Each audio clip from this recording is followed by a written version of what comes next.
issu d'une plante à bulbe, le Crocus sativus.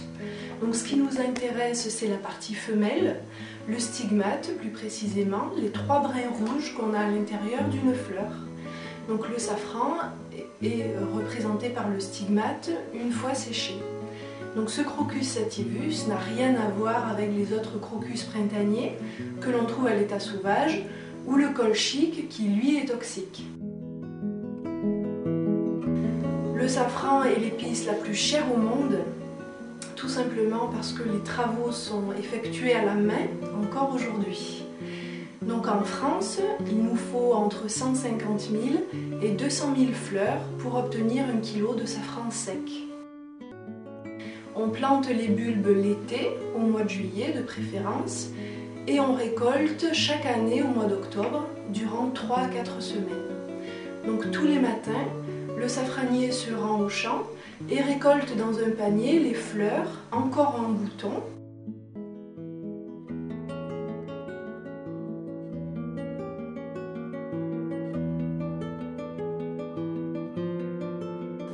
Les fleurs sont très fragiles et leur tri doit être effectué dans la même journée ainsi que le séchage des stigmates.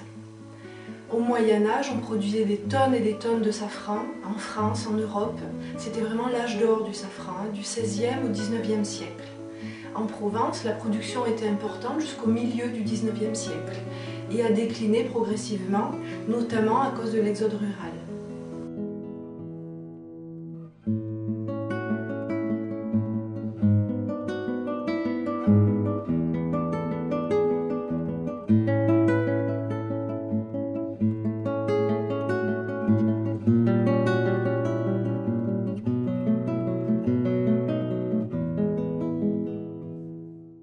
Donc en général, le safran est conditionné par décigrammes.